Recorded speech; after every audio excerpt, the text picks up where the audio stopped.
Thank you everyone for coming to BPAC September meeting on this fine Thursday. We'll start as always with introductions. So we'll go around to our name and neighborhood and maybe one thing we're looking forward to or most excited about fall. We did this once with summer and generally people didn't like summer. There's surprise to be more positive about fall. That's right. Yeah, let's start. I'm Guinevere Higgins. I'm the co-chair of BPAC. I live in Belmont, and I am looking forward to eating ice cream in fall. Pumpkin ice cream. I mean, I look forward to eating ice cream all the time. I'm Deb. I am a worker at UVA and I live in Rock Creek. And I'm really enjoying the cooler weather. And Peter Krebs, I live in Belmont and I work at the Piedmont Environmental Council. I'm also very excited about the cool air. Good sleeping weather. I'm Jen Fleischer. I'm with Blue Ridge Health District and I'm excited about fall because it means Loop de Ville is coming. Woo! I'm Kevin. I'm excited for the fall colors. Kevin Sarp. Should be specified. Tenants. I'm Zoe Mackenber. I'm the city's transit planner and I live north of downtown. So, I love fall and I'm very excited for lots of things. My favorite aspect of fall happened this past weekend when I went apple picking with my family. Do every Labor Day. A professional multi-pivot week without driving. I do this one right after. Yeah. Tommy Sofrenic, bike and pedestrian coordinator, Martha Jeff neighborhood. Fall, I get to wear hoodies. We're saying what we like about fall. Correct. I'm Kyle Rodland, I'm the Safe Process School Coordinator. No surprise, I love mountain biking in the fall. Devin Winchell with Charlottesville Community Bikes. I live out in Crozet, but obviously work here. And what I'm looking forward to most is that my 5-year-old just found a bike that he loves and he's pedaling it now. And he said when we were going around Crozet, going to his school the other morning, he wants to grow up and build sidewalks on top of the roads so that cyclists have more space because there wasn't enough. Your work here is done. Yes, exactly. I wish I recorded it. I was too busy crying. When's the next council meeting? I'm James Van Franken, the other co-chair of BPAC. I live on Ridge Street. And my favorite thing is briefly running is a good temperature. Running feels pleasant. You're doing it wrong then. Maybe I'm doing it wrong all the other rest of the day. People online, would you like to? You're welcome to introduce yourself if you're able and can. Herb, I see you're ready. Absolutely able. Herb Levy, live in North Downtown. And what I love about the fall is that when I finish riding my bike, I haven't already taken my shower. Hi. John Trevor. Hey everybody, I'm John. I live in Belmont and I know a handful of y'all and excited to listen in and hear what's going on. Excited about all the fall outdoor activities and definitely the sweater weather. I'm on board for that too. Thanks. Awesome. Thank you. Josh? Hey, Josh Cron, live in Locust Grove. And I think somebody mentioned it, but I'm also excited about the week without driving because cars are annoying. Amen. Natalie is driving, but for the record, Natalie Ostrin is here. You could introduce herself. YY and Ethan I know Ethan's declined to be a panelist, and I that's think fine. people Both have, declined. yeah. Okay, YY, if you would like to speak, Yeah. So you have to become a panelist if you want to talk, so I can try to promote you now. And you just have to accept it. There you go.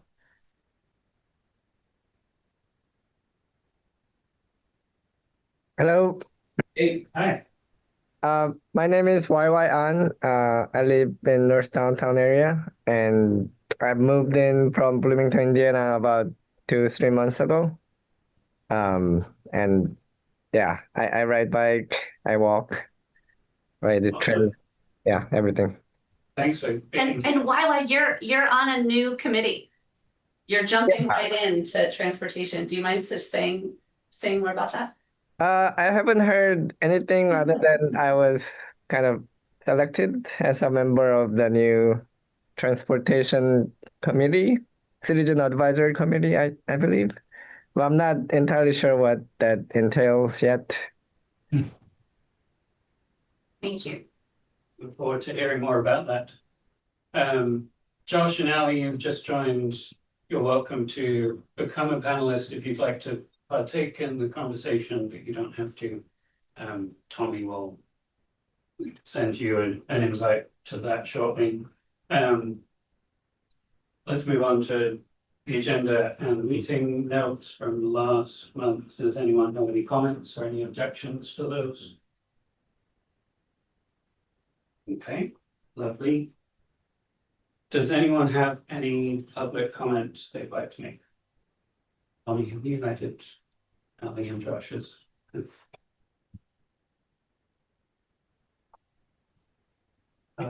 I'll simply say these 2-page neighborhood summaries have been really helpful. These are ones that the city developed for each of the, I think, 19 different neighborhoods in Charlottesville. We talked about them a little bit at the last meeting. We've been using these in Charlottesville Community Bikes to identify which neighborhoods we are not currently getting with mobile clinics so that we can be more targeted with these. And so just thank you, City of Charlottesville, for doing something really great. Mike Brady, right? That's like. Yeah. Was that nice? yeah. Sweet. I'll Well, post them. yeah, Osei's idea, but yeah, Mike did the hard work. Hey, remind me to follow up with mobile clinics with you at some point. I have a specific thing I want to talk to you about. Vivian, can you tell us where you found this? They were shared with everybody who's in BPAC on a Google Drive in a folder, and you can just go in and grab. I think today actually Osei may have sent an email. I haven't followed up on it, but to all the neighborhood leaders where I think they're now accessible on a city website as well. Which after I look at that, maybe I can just forward that email to Deepak. Yeah. So. Okay. Why do you have public comment? I saw your hand was raised.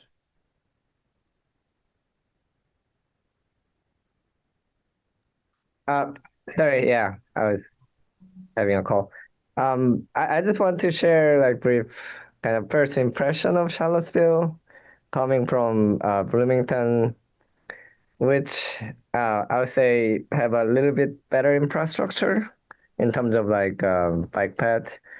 And two things that I really kind of noticed was the first one is that I don't see this kind of large scale, how to say, planned routes across the city that connect like east-west, northwest, north-south. In Bloomington, we have this kind of two main roads that mainly for cars, and then in between there are a lot of like greenway project across neighborhoods, and that's kind of intentionally designed to connect all across the town. I couldn't see that kind of more high level planning and structure. Maybe there exists, but I just couldn't see. Another one was really the absence of traffic calming in like neighborhoods. I really like all this like quick builds, but my kid is in Sunrise and I always ride bike and drop him off at the school. But the quick build doesn't seem to do much if all the roads are wide and fast, and then yeah, the cars are driving fast, except that small section. And I think I feel like there's very little traffic calming. I don't see any speed cushions or this street narrowing structures or chicane, which I could see everywhere in the neighborhood street. So uh, I think that'll really help to make neighborhood at least like really safe. And once you have the safe neighbor street, you can connect them to each other to create this longer route across town. So I just want to share this impression as a kind of a new person to town. Yeah, thanks. Yeah. Thank you for that. That's helpful to have first impressions as people come from other places. And I'm sure will use your perspective as we talk more about traffic calming and thinking about planned routes. We have some of that in the works and certainly more to come. So I think we can move on to questions for staff. You'll have seen earlier today, Tommy sent out the staff updates. There was some great stuff in there, a lot of interesting things about upcoming infrastructure projects, new bike racks. Does anyone have any questions regarding anything in the staff updates? Sorry, I'm just getting up to speed with the staff updates, but I am curious to know more, Tommy, about the RFP for managing and maintaining the bike walk Seville, and I assume bike Seville, walk Seville, like those kind of online properties, if you will. Just curious, like what the budget is for that, and kind of what are the long-term goals for that, and who's like oversight. Who, like, is that a purely city program? I know Peter loves these websites, but like where, like, what is the constellation of efforts that is behind those platforms? So yeah, I'm trying to, I think there was like a couple questions in there, but the first one, like the answer is like, again, that's that is the result of the initial push after Bike Month 2024 of needing a website called Bike Seville. And Peter and other conversations with folks about what at the time was the Easy Routes, now Quick Routes project. And so we stood up the Bike Seville, and we need to stand up Walk Seville under the same domain, Bike Walk Seville. And the other part of that RFP is the e-bike voucher website and essential program. It's the website, but I'm calling each one a program because there's press releases, social media graphics, stuff of that nature, videos, blogs that need to get generated as part of that. And so there's need to be some maintenance for each of those after we build them. So we built some of them, we need to build a third, and then we need to look at maintaining them. I think that I'm going to try to answer your question in terms of like what's the constellation of efforts. Right now, Peter and I had talks originally. I expect we'll have talks again when we get to Walk Seville. He's got some funding, I've got some funding, but a lot of this effort's getting the bike improvements fund, which is supposed to be hoping the bike and pedestrian master plan funding is coming from there. And I would love for this to be more of a regional effort. I would very much love for this to become more of a either TJPDC or a city county effort. I think my goal was to like stand it up and work on those relationships. But in a perfect world, if we can like get the regional help, that I think would symbolize that we have come a long way in bike and walking infrastructure in general. Because the other entities have shown it to be a priority because they're willing to provide this. Yeah, does that answer your question? No. No. Carry on. How does content get on that site? Like who is gonna manage all? We don't know. That's what the RFP is for. So we'll put it out there and people will, apply. And then we have a team here that will select the company that decides to get hired. No, that's the company that keeps it alive and built, right? But who? And comes up with content. That's part of the RFP. Oh, it is. Is to generate content. But so like if we hired an out of town company, how would they know? Well, that would be part of the criteria to they would score lower in the metric, so someone who's local and knows things like what our community wants on that website and or program would score higher. And then we can submit anything to you that could get to. Yeah, and that also doesn't stop us from hiring a subcontractor, just hiring somebody to write a blog one time and we can add it, but this is more like ongoing maintenance. And so we would set a budget, we would not go over that monthly retainer. Right. And then we would get that content every month. They bill us, invoice it, so on and so forth. If there was a month that goes by that we didn't need to do anything, then we don't get billed. And so we set the top end, but it doesn't mean that we're going to meet that every single year, if that makes sense. Yeah. But it also might mean that we actually end up but we actually focused on hiring somebody else to write us something or do something. That's a one-off. Like a showcase or. Yeah, that's like a one-off type of thing. Okay, that makes sense. Thank Yeah. you. Sorry, I totally. No. Reported that. My So if apologies. somebody here is a writer and likes to write things, then, we can have people do that. So.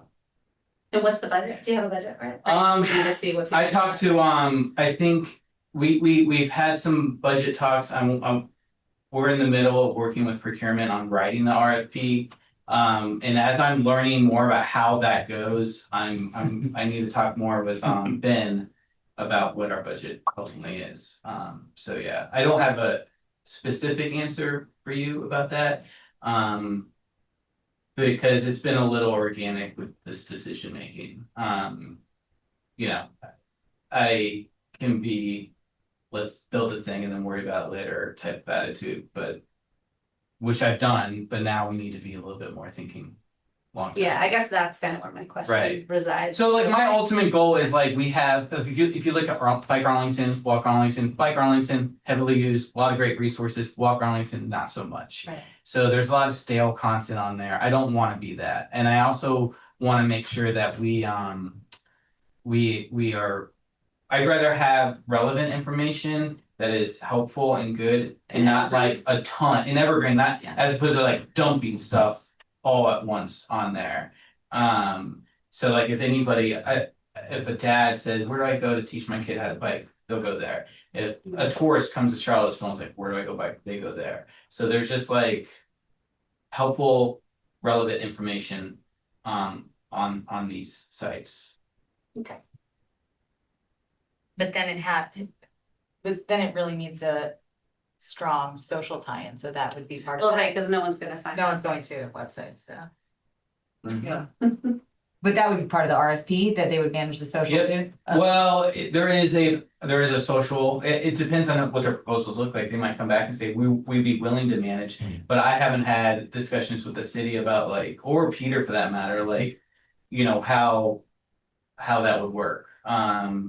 So I'm kind of open to whatever makes the most sense. It's just right now, who owns Bike Sevo Instagram? I don't know. We kind of do. And also this leads into another conversation I've kind of thought about. We had the bike BPAC, and I'm not opposed to giving this to you guys if you think this should be more of the community social.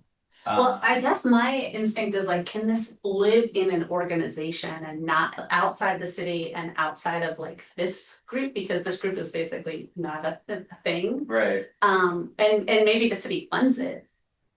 great. So that's my like pipe dream, right? Yeah. Like it becomes like its own, like Arlington has people in their planning doing infrastructure. They have a bike ped coordinator, multiple people doing, they have a pack and a back. They actually split them up and it's not a B pack.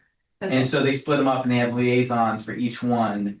But then they have a total separate office that is Bike Arlington, Walk Arlington. Right. That's all about outreach, education, and stuff of that nature. So like if it lived with the Mobility Alliance, or, I mean, even TJPDC feels like too governmental, because I look at this and I'm like, this is an advocacy opportunity, this is list building, and this is like, you know, creating momentum for actually asking the city to do more and better and different things than what they're doing now. So it feels odd to have it like within the city, or take on this opportunity. Bike Seville website and program existed 12 years ago. There was a website.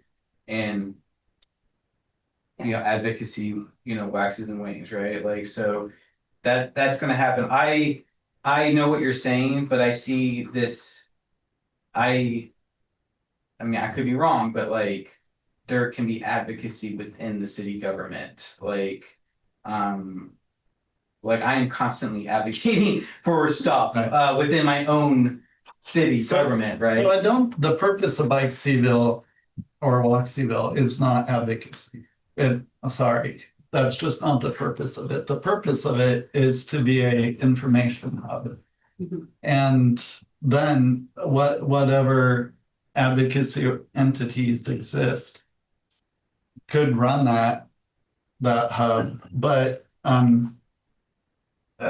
there's a couple, the main reason is because there is not this like robust multi-year, we know it's going to be here in 10 years organization. Even community bikes won't touch this. So I mean, no, I mean, I get it. yeah. So well, it needs to be something that like is the umbrella for all things like community bikes, like the e-bike lending library. It needs to be like everything. It's like an all-encompassing. So I mean, the point being like, okay, well, it does make sense for advocacy, but could at least someone moving into town be able to easily find the community bikes phone number? You know, that is something that this thing can do. You know, or they could Google. I mean, maybe we don't need this stuff because you could just like, I live in Charlottesville, I Google bikes and like certain things come up. So there's a lot that doesn't come up right now, right? Like the quiet routes, Yeah. they are the videos that a lot of people have talked about, of independently showing people how they can get from A to B. And so it has a lot of value as an educational. And that type of activity is well within the city's writ. But just like these, you know, neighborhood one pagers provide helpful information. They don't say like, this neighborhood really needs to stay black or this neighborhood needs to get walkable or whatever. It's like resource and contact and data. Yeah. Yeah, but there's an advocacy component built into anything that we, It's a missed opportunity not to have it. But I don't think that it's not a missed opportunity. I still think you can bake that in. I envision you guys wearing Bike Walk Seville's hoodies in the fall. Yeah. And like that in itself, you're advocating for more biking and walking infrastructure. And people are gonna ask you about it. You go here, you learn more about the community and culture, what it takes and what it means. You know what I mean? But I think of advocacy like, hey, there's a, you know, city council deciding this thing, you might want to show up and voice your, that kind of advocacy. So I did talk. So yes, branding. I have had limited talks with some folks about how we go about just in general, like collecting feedback from the public about like projects, for example, right? Like, you know, we went to that VDOT public meeting and it's like pretty pathetic. Not only in the terms of how many people they got to come. Now I think they got great response online, but in terms of the people that showed up, you know, it was like all of us and a couple other people. But like, there's a lot of people that live in the city.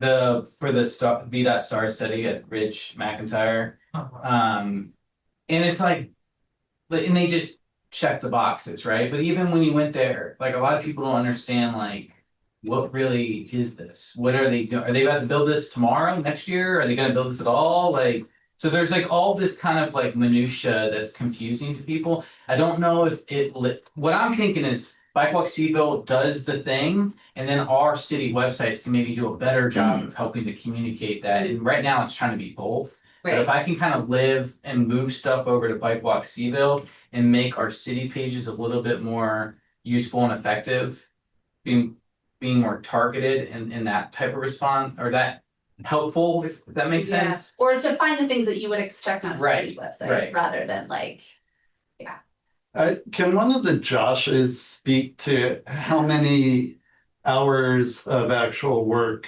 Livable Seaville people do on in a given week? Because Livable Seaville is a non-staff organization that is very much clear that wants Seaville to be more livable. But it's also work to do the stuff that you guys do. Is there any sense of I mean, that? I can speak to the fact that like Matthew Dillican invested 15 hours of his weekend to activate against the proposed Yeah. gaming ordinance against So people experiencing it may be that there needs to be, yeah, where I'm going is maybe there should be a Bike Seaville non-staffed nonprofit. Wow. No more nonprofits. I'm not. Yeah, but there's a lot of That's nonprofits. why I haven't stepped on that And yet, but yeah. this isn't something that would fall under the city's communications department? Well, we're having that exact conversation because the city has funding for Bike Seaville and Walk Seaville and Bike Walk Seaville websites and associated communications. But it's sort of like a little bit up in the air, like, and it's meant to be just purely informational. But it feels like a missed opportunity to also be able to capture people's emails and send out alerts. We are and advocacy capturing updates. the emails.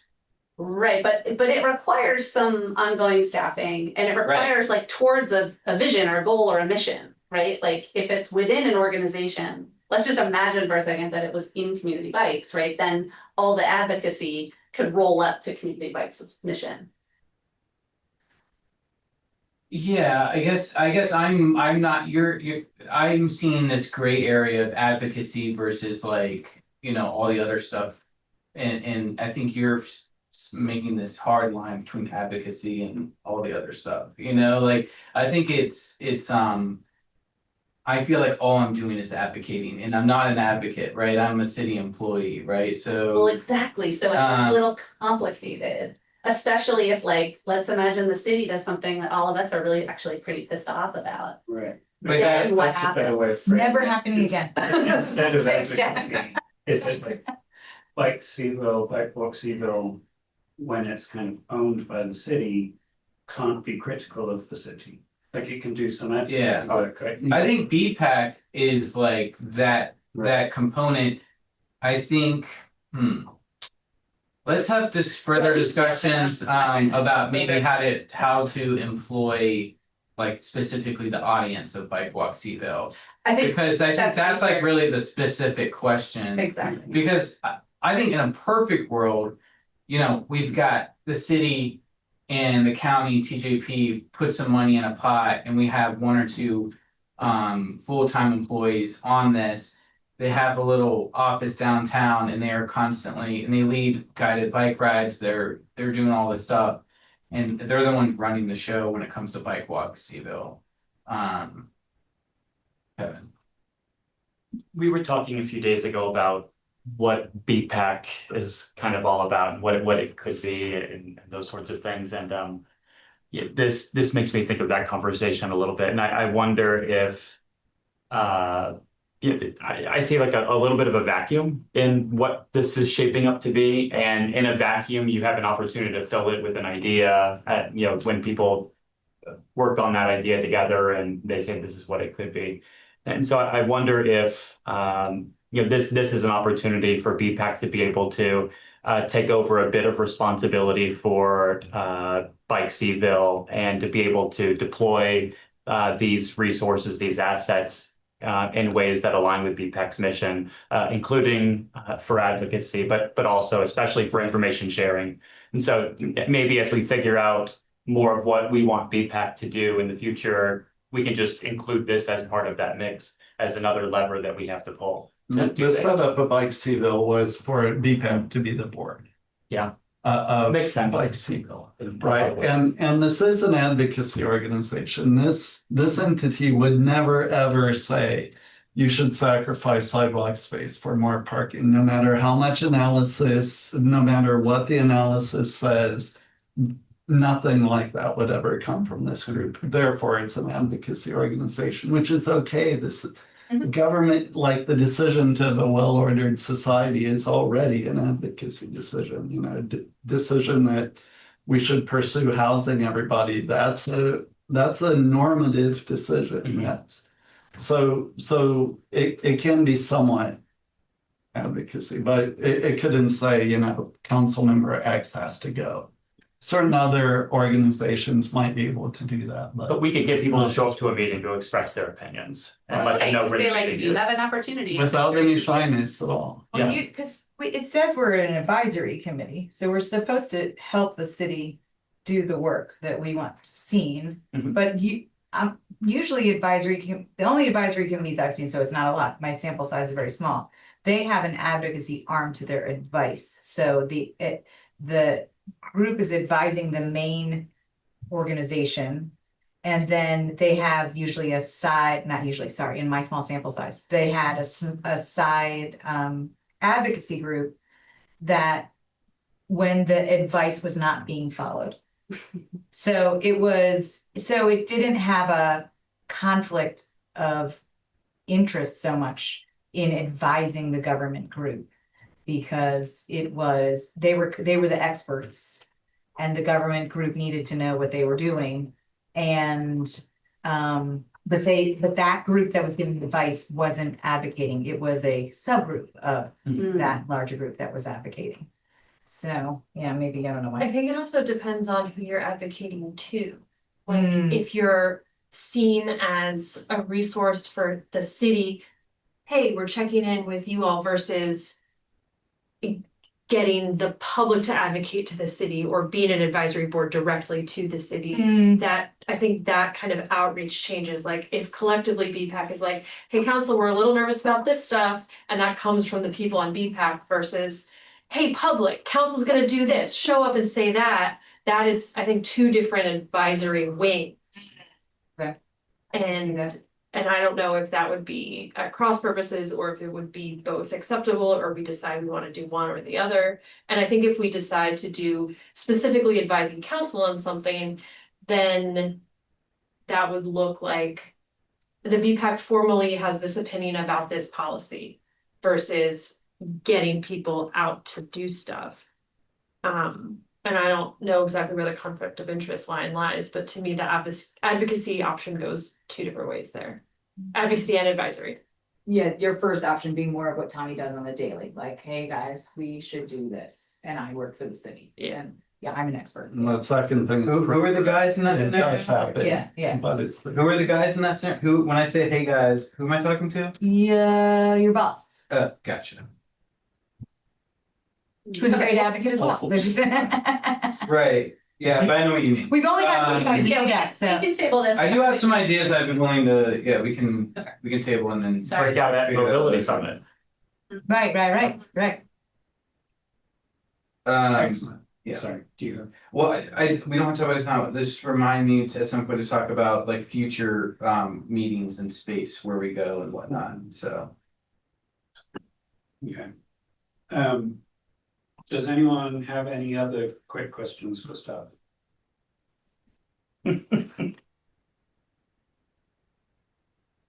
Okay. We shall move on. Sorry, yes, good question. Sure. I was scrolling on a receipt, my convoy here. For branding purposes and things to get out, like a thing to add to the to-do list, we've had people stop us on our Saturday morning bike rides and say, what is this? And it would be fun to be able to hand them a little note card, business card with a QR We code. did that for the RTF, like all the shops have these little QR codes, so we could just you've got some. Yes, Community bikes. Bikes. Actually, I have a bunch. I have a bunch in my office. Something like that or business cardy, but something we could all have on our bikes. So if someone says, hey, what's this all about? We can be like, oh my gosh, this. The Here's RTF one is info, really convenient. join us. I think that would be great to have. It could be general BPAC, it could be a bike Seville thing, but a way that it's easy for them to remember the info that we told them. Yeah.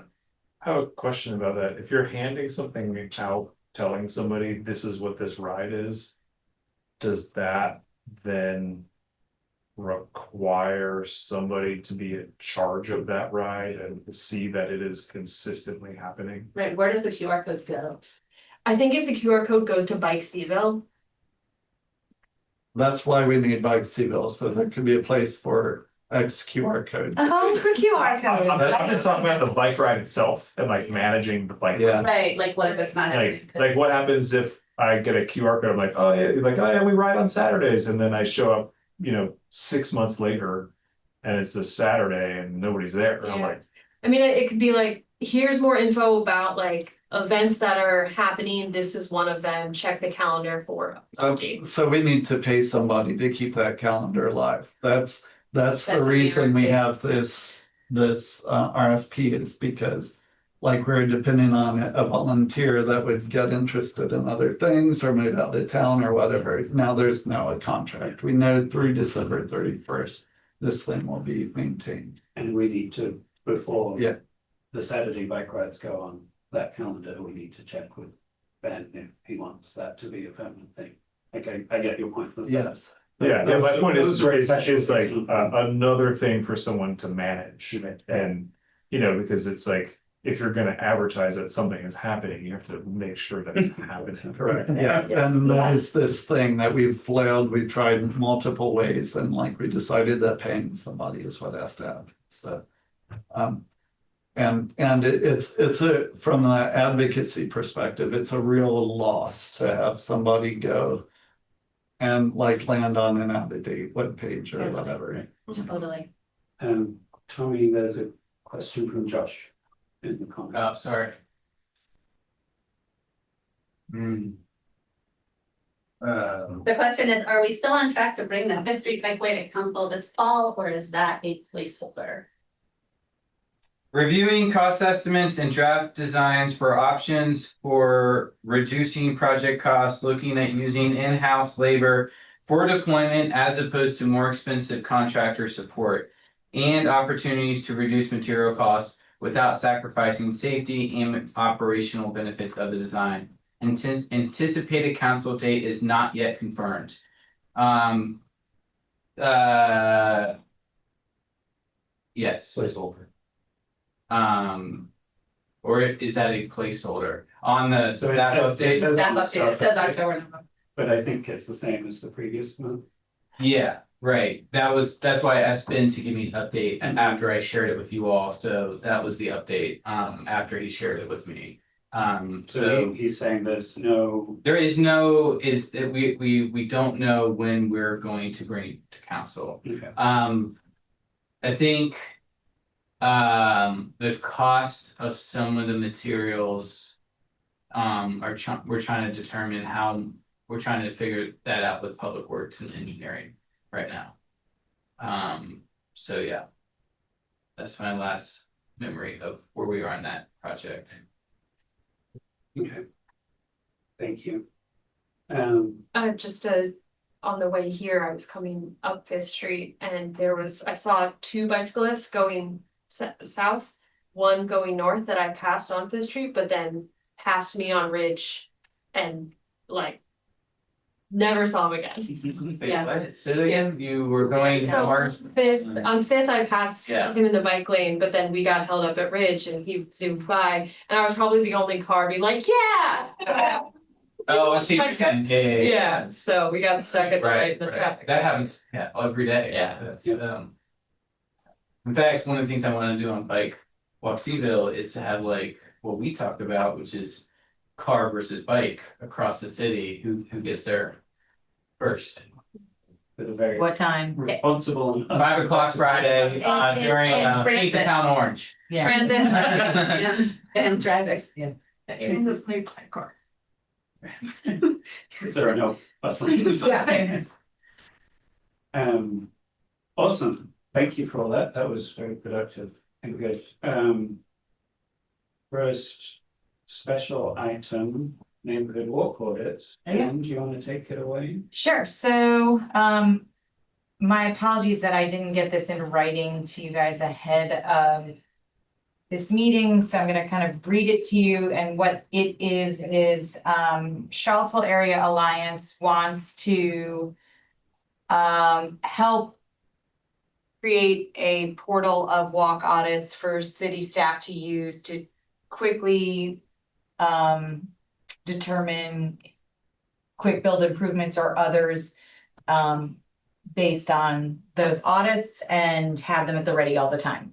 That's the shorthand for the project. Last time I pitched this to this group and Matt had asked, hey, can we see what's needed to pull this off so we could determine if BPAC has a role in this project, if this project could be sustainable and doable and feasible and whatnot.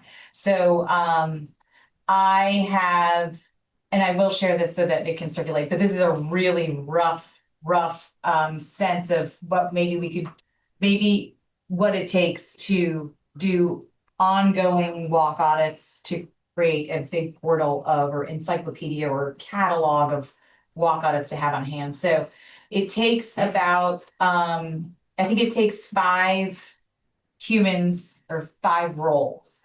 A coordinator, a community liaison, a field captain, a data person, a data analyst or mapper, and then a city liaison. So we'll assume now that that's Tommy because this idea came from him originally. What's the third role? Third role was like a field captain. I'm just making shit up now. So just roll with me on the titles.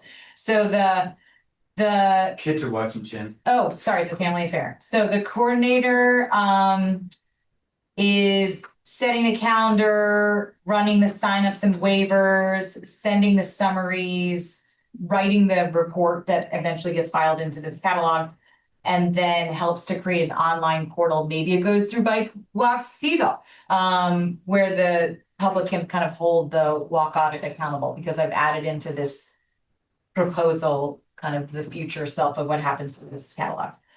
Some more on that. The community liaison recruits them, they're the engagement person, recruits the neighbors, lines up any kind of translation or accommodation services needed, collects those before the walk and confirms like consent with everyone, and then leads the follow-up communication with the neighbors. The field captain actually does the walk and uses the AARP checklist that we have to capture the information during the walk, and then does like geo tracking of photos and map and pins locations that were identified. Just make sure that I can. Then the data person, this may roll into someone else's role, but I think that person maintains like a Google form of signups and maybe builds a Google map for each walk audit, so it's referenceable where we went, and then kind of produces a top 5 fixes for that walk audit. So we have a summary takeaway that is pinned on that map that could show us where we either need a quick build or a real capital investment or something like that. And then the 5th person is already embedded in this, which is the Tommy, so confirms that this is that it's feasible, where we're going or what has been requested, maybe commits to putting those things in the queue, quick build requests, and then updates the status on with the coordinator of how those quick builds or projects are going. So again, that accountability piece, though the city person owns the catalog, they also own the ongoing feedback related to the results, the walk audits themselves. So they don't just get done. It's not just about finishing them and sticking them in Tommy's file. Tommy's also saying, here's the walk audit that helps this quick build get to this number on the list. Hey, neighborhood, just wanted to make you aware of that. You should make sure that we finish that within the next 120 days. I'm obviously making stuff up from the way. Well, the way yeah, Tommy's can you looking repeat at it. that again, Jen? That last part where, yeah, you mind that last little part? It would, and we will have to follow up, because I hear my name a lot. I'm using your name as a placeholder for the city person who owns a catalog. But the official title of the position will be the Tommy. Will be the Tommy, yes, this is, We're exactly, gonna make new Tommy. we're gonna make new Tommies. Again, this is me just making stuff up based on what I've heard from folks, which is, we don't just wanna make a report that lives in a folder just so you have it. Yes, so you have it for conversations when quick builds or funding or something is coming through the pipe and you can say, hey, I already know what's needed in that neighborhood, but also for the public, the people who participate and their neighbors. Hey, we did this walk audit, what happened to it? What about those recommendations we made on the walk audit? What about the top 5 things we saw in that walk audit? So that's owner of the catalog would be pushing back out information on this, And who's the owner of the catalog? the Tommy. Okay, so we'll have to talk about this because, I mean, I totally understand why we're going that route.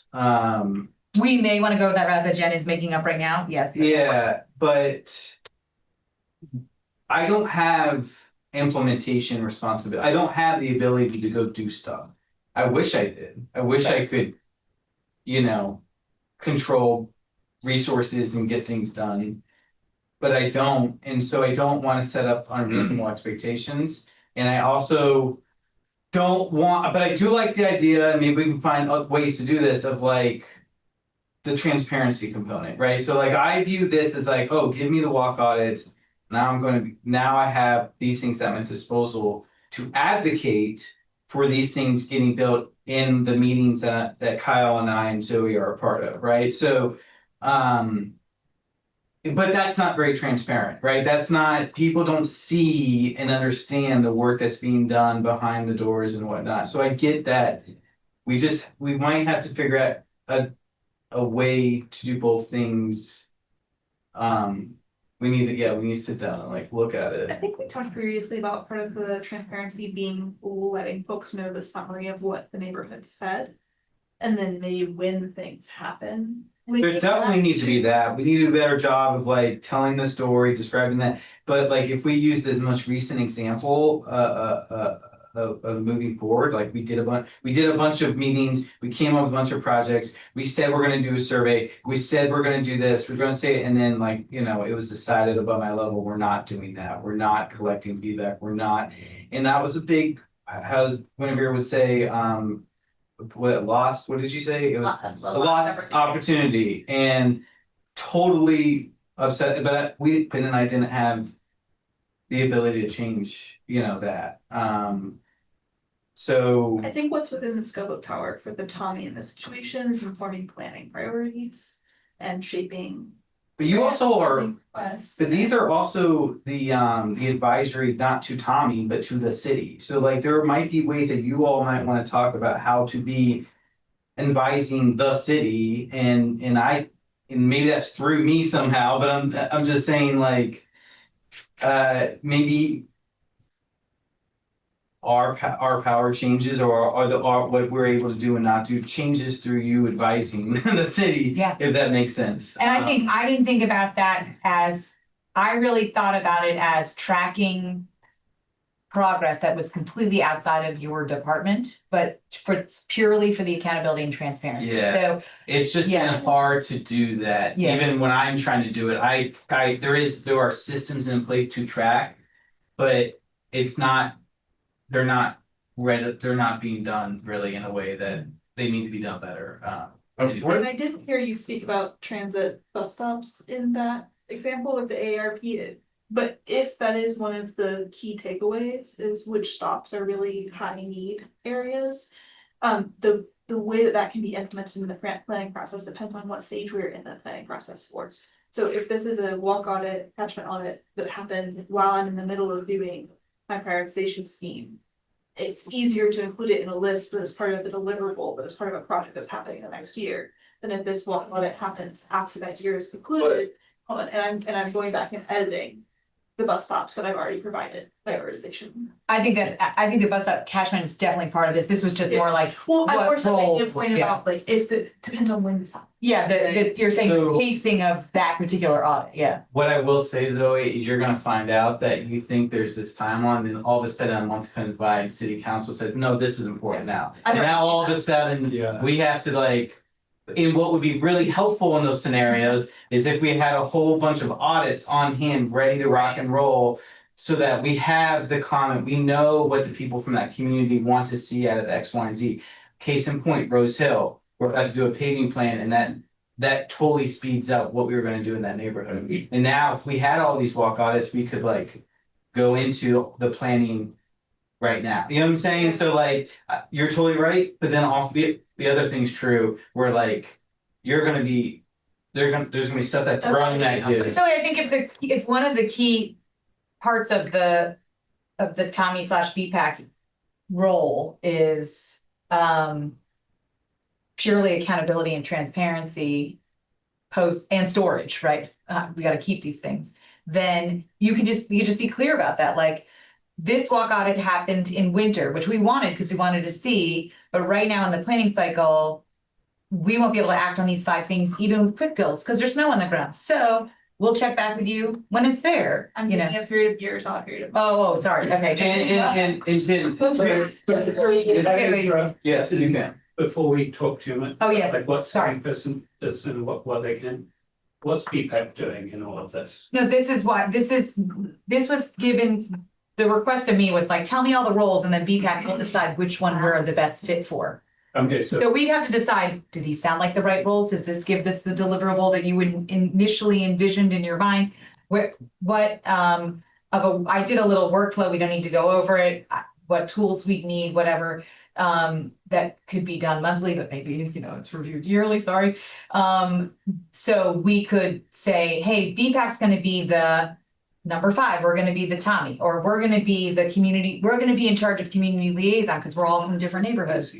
So Right. I think that'll be why I wish I had finished it earlier so that I could have given you all time to review it. But now it can percolate.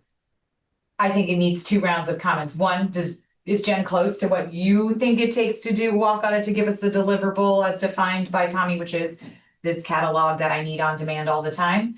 And 2, if it is correct, make edits till it is correct. And then 2, where do you see, if you had to sign up to be a part of a role as an individual on BPAC, which one do you think is the most feasible and sustainable and mission aligned?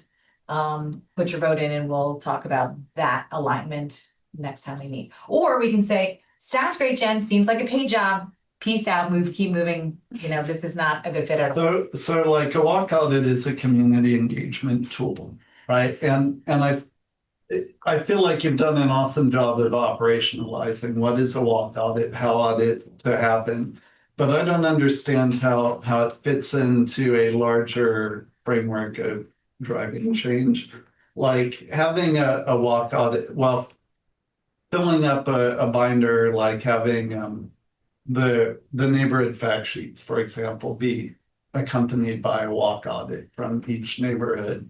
I think that's a pretty worthy goal, but it's also separate from like how projects happen in the city. So like if there is a, I don't know, like a small area plan for Preston Avenue. That triggers a walk audit and lots of accountability is necessary. But Tommy having a page in the binder, like a 3-year-old walk audit from, for example, Rose Hill and Rugby, it's interesting, but it's kind of adjacent to what's going on, and it doesn't solve the accountability problem either, because you still have to have due process for that small area plan. So it almost seems like rather than like having a great deck of walk audits, it would be great to have a walk audit as a tool that can be like readily deployed all the time, because it's kind of an intensive discovery thing. It's not a good way to like have a vision of what's going on all across the city unless it's really done at scale. And maybe that is the thing, but that would be like 50 walk audits. That wouldn't be like a dozen. Yeah, real, I'm sorry. So, I think a lot of great things are being said right here, and I think that's like, why we keep talking about it. But, things that keep coming to mind are, well, the main thing that keeps coming to mind is like, these walk audits, when you talk, are really like to drive like action, and people want to see like they did this, this thing happened. And Engagement and action. so we're really talking about, in a lot of ways, quick builds. And we talk about quick builds, but we don't have like a quick build program. We don't have there is no definition in the city of Charlottesville that says what a quick build is. There is no like, this is how quick builds work.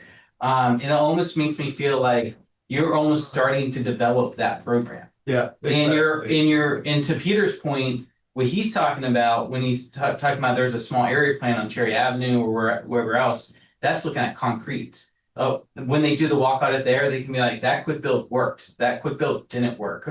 So you're kind of, hopefully in a perfect world, analyzing what we did in a quick build sense for the small area plan. If all things work perfectly, which probably will never happen. But I'm just Right. Yeah. I think, I was coming through the operational side of it. Oh, do we have a hand? No. Yeah. Oh, yeah, go for it. Why?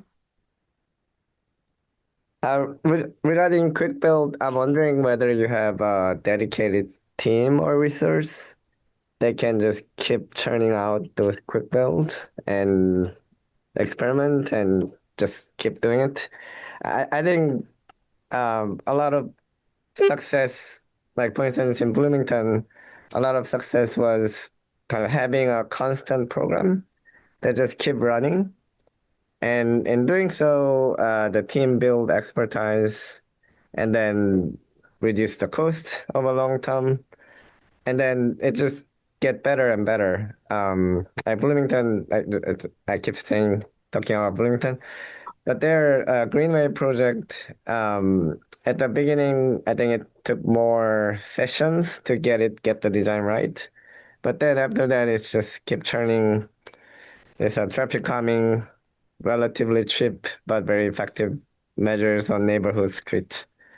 So I really hope there are more kind of this type of systems in place that we can just keep doing it rather than like one-time project.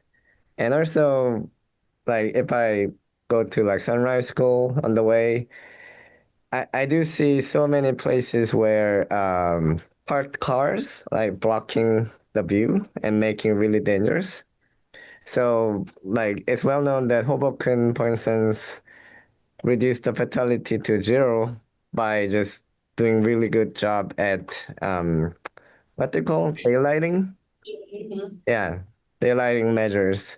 And this type of thing can be just, it's like really, there's a pattern and we can just keep applying. So yeah, I hope to see more of that. Yeah. Yeah, that's great. I think because I think it's you're like, I leaned into like what my strong suit is, which is operationalizing. And so I think the sustainability part is the coordinator / community liaison, so that you have a dynamic ongoing connection, so that what tethers them to the now is the checking in with the accountability. So I was part of a walk audit. It got organized this way. There was follow-up from the coordinator, and here's what I'm tracking. And I keep checking in with that tracking. And then I got a message that's like, oh, we're doing a small area plan. Come back with us. Or we're doing it again in winter. So we've got that ongoing through the tool, through the object. But agreed, it should not be a stagnant thing. And maybe it does drive more of Oh, a yeah. quick build system that's real informative and nimble and dynamic towards permanent infrastructure. I don't know, but And one other thing that I'll put out there within the theory of change is it could be way at the beginning of the theory of change thing where the purpose is just outreach. It actually isn't informing the city's plans all that much. Like there is value in having people walk in their community and like seeing the Well, Tommy seeing does the that every thing. month. yeah. Yeah, exactly. Yeah, but not everyone joins me and not everyone knows about it. And I do think that there is a world where like as we develop Walk Seaville that we can maybe like incorporate some of this into that. I also just want to point out like Kyle has done several walk audits in the past for his job. I do think that the ARP model like offers something more unique in that it's more like we're gonna do like a half a mile or max a mile of the specific corridor and like really dive into it. But like, you know, we have done walkouts, so you're gonna hear that from people like, well, I've done walkouts before, right? So. And that's the worry with Right. having a walk on it with no accountability. But I think what we need to do is like go back at those walk audits and see if stuff has been done and do a better job of promoting that. Like there has been stuff done and showing that, yeah, it feels like it hasn't, but and sometimes it has. And we are working perhaps on doing it. And they just haven't seen the connection between the two, right? I think that could be helpful.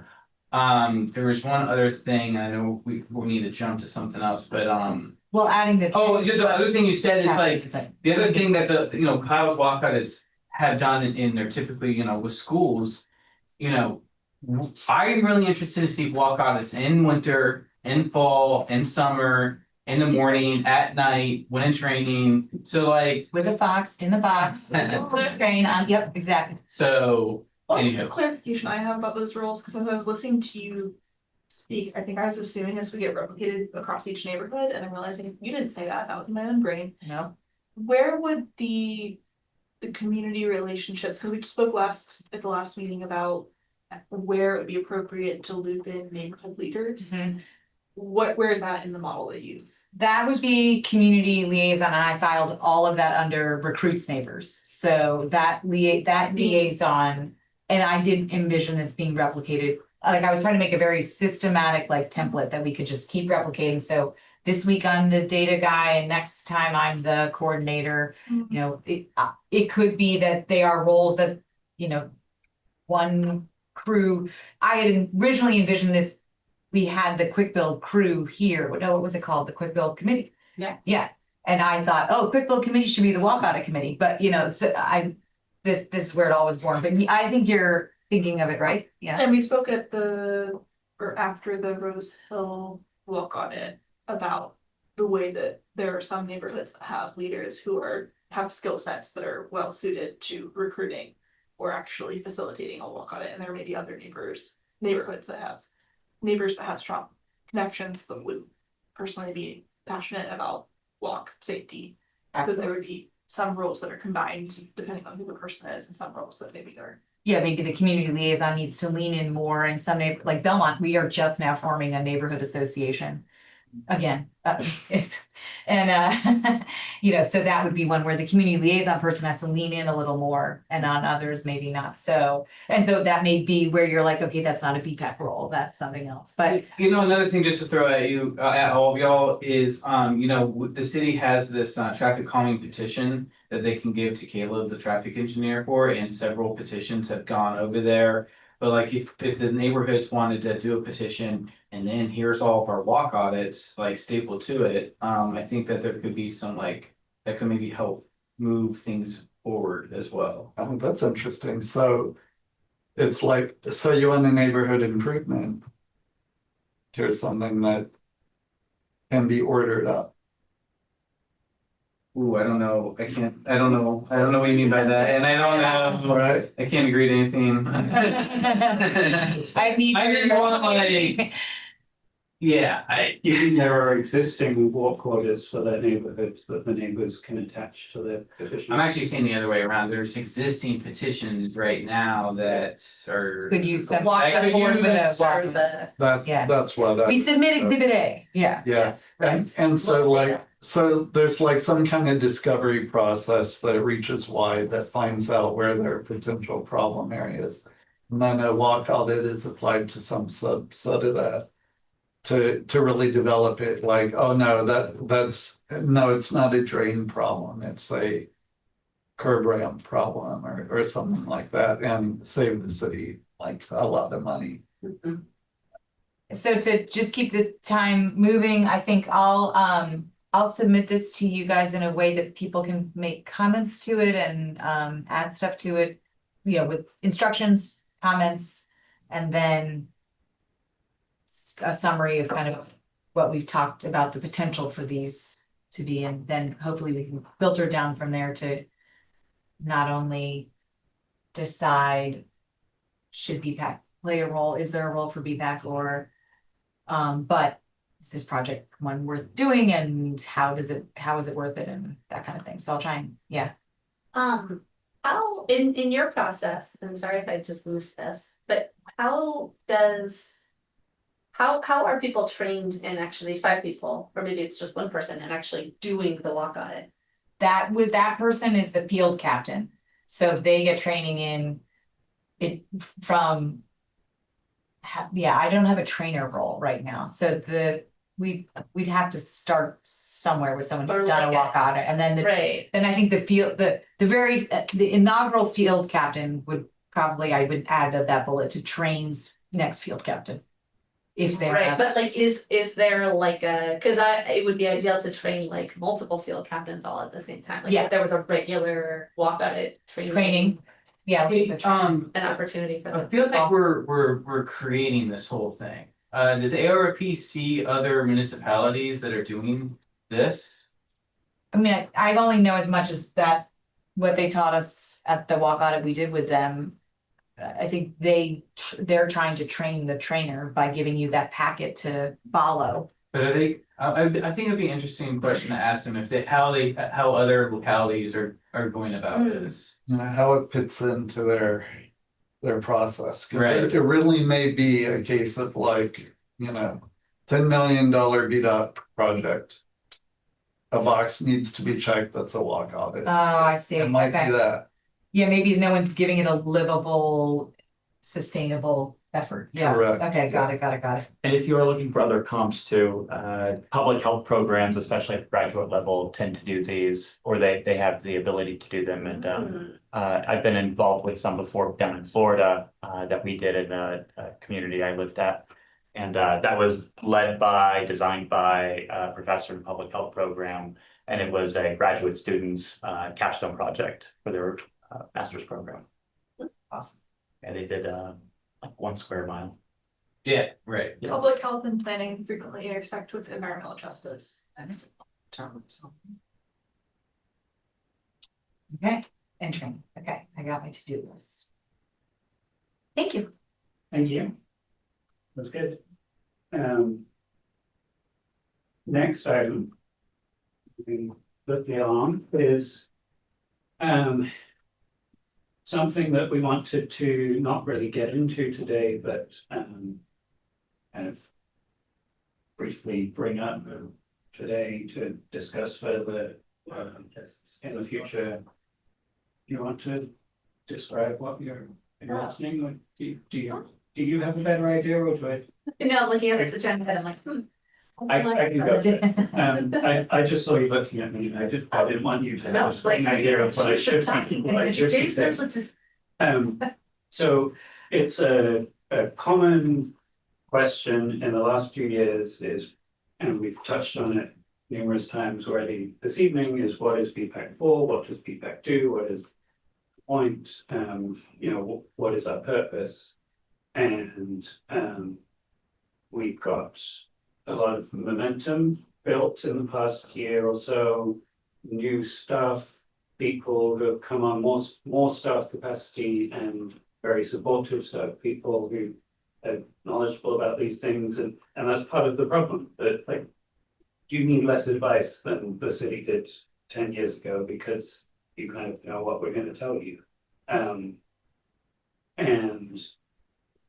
with that momentum and new people coming in and new city councillors who are supportive, it seems like a good time to think about perhaps a short-term, 1 year, 2 year work plan for BPAC where we really focus down, and instead of just kind of reacting to whatever comes up and not really having any grand strategy, we decide maybe here are the 3 things that we're going to aim to achieve, and not just BPAC alone. That happens with other community partners, other advocacy groups. And so Guinevere and I were thinking it might be helpful to set up a temporary group, maybe it only meets once, just a few people who perhaps have experience coming up with work plans, who have opinions about what BPAC might be doing, to meet sometime between now and October's meeting, to come up with ideas, to brainstorm what could those be, to come up with something. Maybe it's a draft work plan, maybe it's something even less than that, but something for BPAC to react to in October's meeting. That's the background. We've just set aside 5 minutes, as I said, don't want to go into it just yet. Happy to take questions if anyone has them. The ask is who would like to be involved in that kind of initial setting the direction meeting. I see Kevin has a hand up. No other volunteers to take me? I'd like to participate in a I think that's fair. working group on that. Yeah. Thank you. Oh, you're right, it's huge. Ethan, thanks, Ethan. Okay. I think, Kevin, you said SARP, SARP. okay. You have. Well, you should ask the third Kevin at this point. Absolutely. Maybe not. So just a follow-up. So we had talked about using the summit as a opportunity to launch whatever is decided, or to really dig in and have it be a big work session on that, because the summit's without a topic.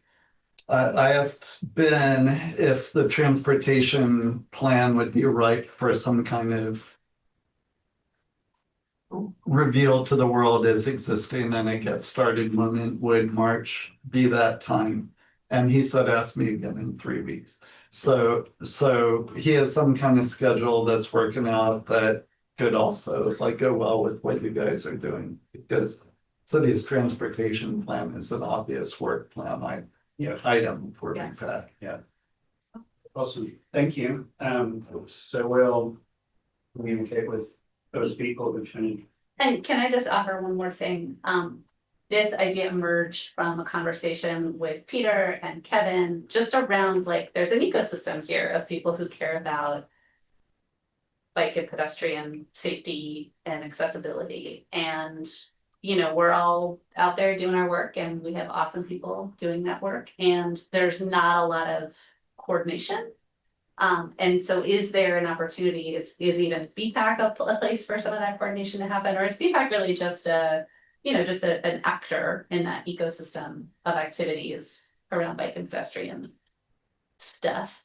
And so, you know, would it be helpful if BPAC had a really defined role, then we can show up with partners in the community and say, like, this is our lane, and here's how we can work together on various projects. But this is our lane. This is the work that we do.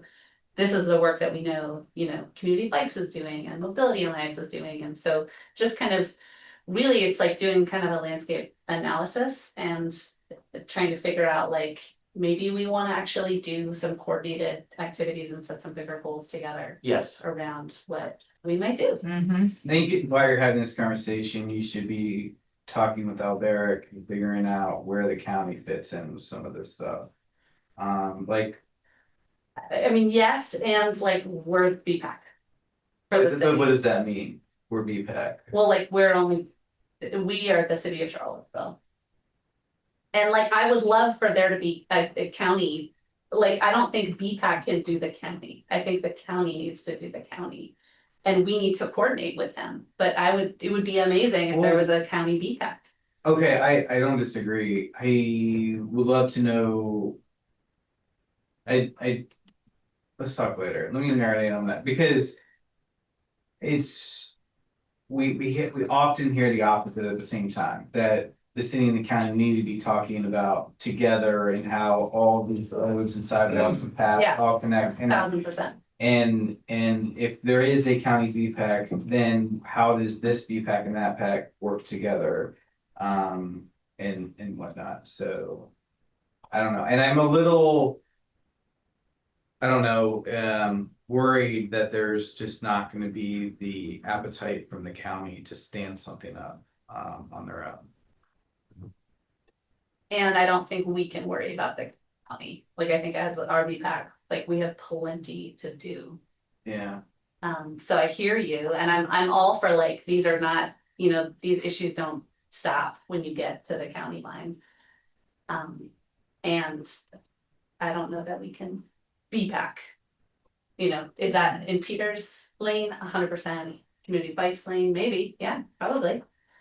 Anyway, but just like doing the mapping, like, and then we could be like, hey y'all, there's no one doing this in the county. Like, we are missing up, or Peter can't like shoulder the county by himself with the mobility plans. I'm making that up. But Just my work is better the more that BPAC is a clear entity that wants certain things. And then we can take that to the county and I would ask Alberic the same thing that I asked Ben, but I already know the answer from Alberic, which is they're gonna get through the comp plan, which hopes to be finished first week in December, and then they're gonna start on their transportation plan. So they'll be a little bit behind. But that transportation plan really ought to include, like our own bike ped plan, it needs to include cultural elements too, like having a BPAC or something like that. It shouldn't just be a road. Okay, thank you. That was good. Next item is talk about tabling opportunities. We have one concrete tabling opportunity coming up at the UVA by October 1st. The social bike ride? No, it's a biking commuter fair, they're tabling, Right. yeah. This isn't their bike. I thought they had like a social ride. No, I'd say social, not it's a ride. social. I put my social without riding. Just social. That's a rideless social. Some people have socials without bikes. Totally weird. What commuter? Just biking. It's a biking event. That's week without driving. Right. Send me and Stephen Johnson information for that to be included on the calendar. Okay, Or yeah, I'll connect you with I think that. it's on the Bike Sevo I knew it was calendar already. So I think what I'll do is send an email around asking for volunteers to able at that event. And then I think it's a bit like the walk orders. The more tabling we do, the better we'll be we'll figure out what works and we'll build the capacity to do it. Hey, So do you have anything specific for week without driving Did you want to be back to yourself? you want? Well, that's what I was gonna. What about before you ask Zoe? That specific. Well, so there's a bunch of stuff that week. There's Loop de Ville, there's this UVA thing, and there's also Party for the Planet. October 3rd. So I didn't know if C3 has reached out to you all.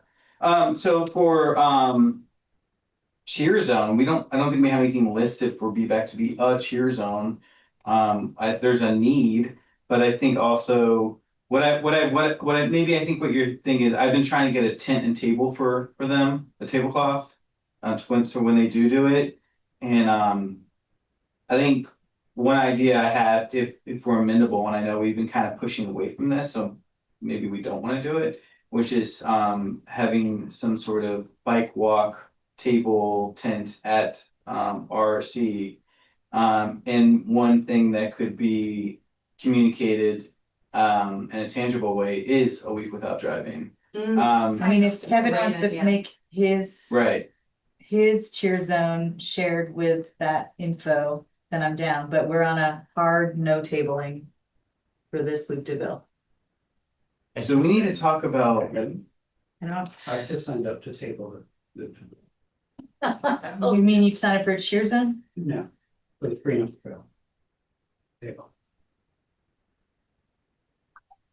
Heads. Who did you sign up with? I was asked. Please don't tell me the county. Don't say. Please don't tell me the county. That was what we were told. Oh my God. I'm going to have. We're Go, continue BPAC meeting, so Tommy and I can have a temper tantrum together. Okay. Announce. Driving.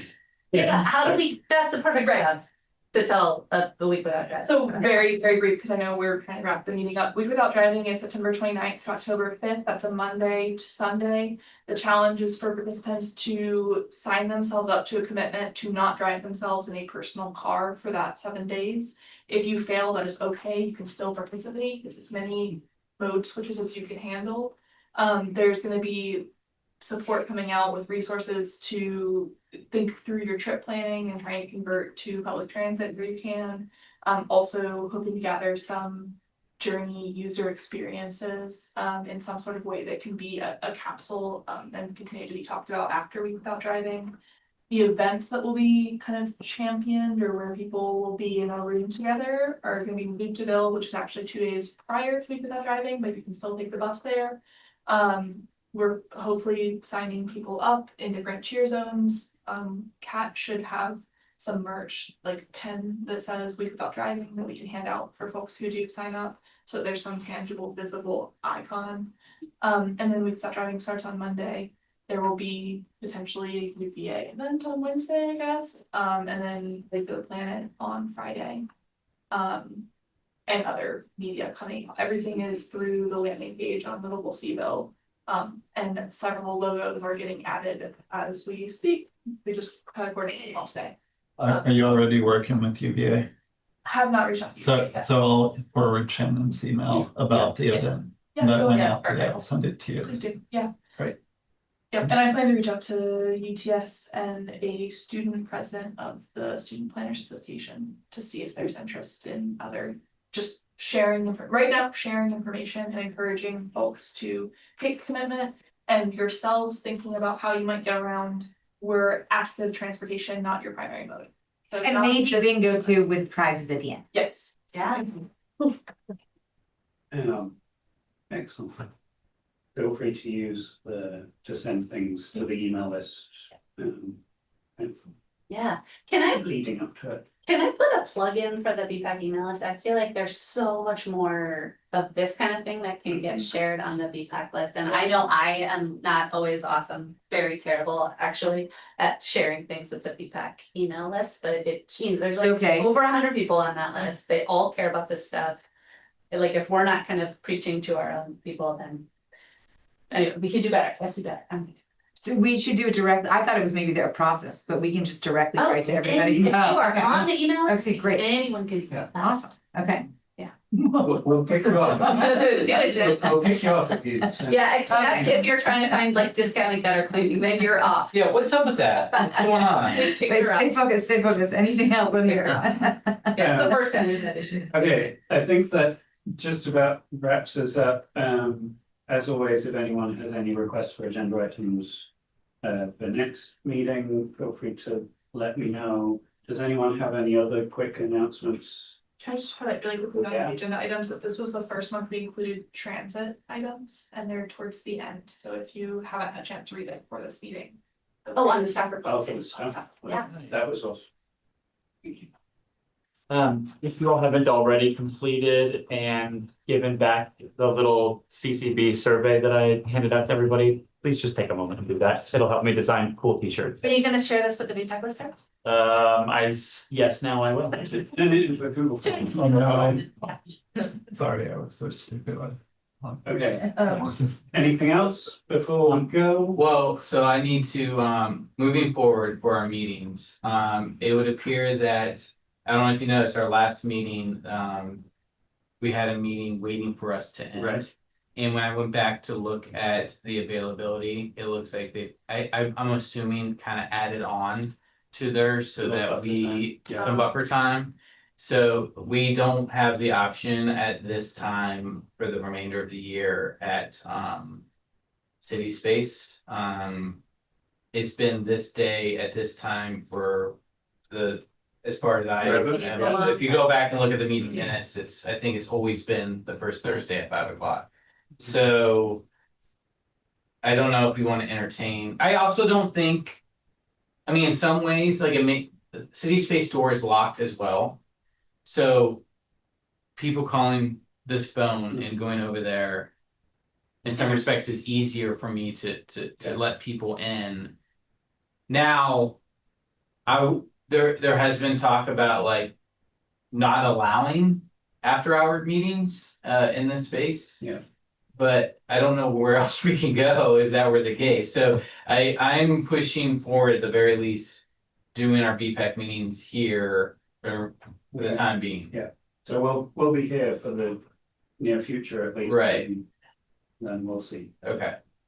And we attempted a number of years ago to find a time that would work for changing the VPAC standing time because it conflicts with the school board, which That's I right. personally struggle with. I would have loved to have been at the school board meeting tonight. We've also heard like if 5 o'clock can be challenging for people. I'm also aware that like 7 o'clock for staff can be challenging, or like there's lots of pluses and minuses when we kind of went around trying to find a new time. On top of the fact that like if it's possible to not conflict with another city meeting. But anyway, if folks are eager to try to change the meeting time, we could attempt that again. It doesn't solve the space problem though, it sounds like. Okay. Well, if it's Well, not the night of the TGPDC meeting, that happens. Oh, but that's But in it's- City Hall. or- But it's the same Chambers. issue with like the door I mean, being locked. If you we can look at the City Space schedule and identify availability. Like on a regular basis, and if I could technically send you guys some like days and times that like typically are open, and then once we get in there, we can have them. This is always going to be available to us, right? So, Right, and it's like easier to open this door than it is to open, you have to walk a lot further to open. or right? leave a rock, which seems like why are we having locked doors if we're leaving a rock? Rocks are great. Is it not possible to just keep the door open? It's at City Space, even for like city council stuff, we put like a trash can in the way. Do you really? I mean, this door, the NDS door. I have asked facilities, the security people, and they said no. There's a way to open the city sports door that former Todd did. What do you mean by open it? Like unlock it. There's like a code that you understand that. Like the hanger, you unwind. Did you notice that? That people were just coming in and out of the door. We're gonna be in this room For the at this time for the foreseeable future. Yeah, we have to anyway. Thank you, everyone. And we'll see you next time. Oh, I did have something I wanted to, we can. Send it to the listener.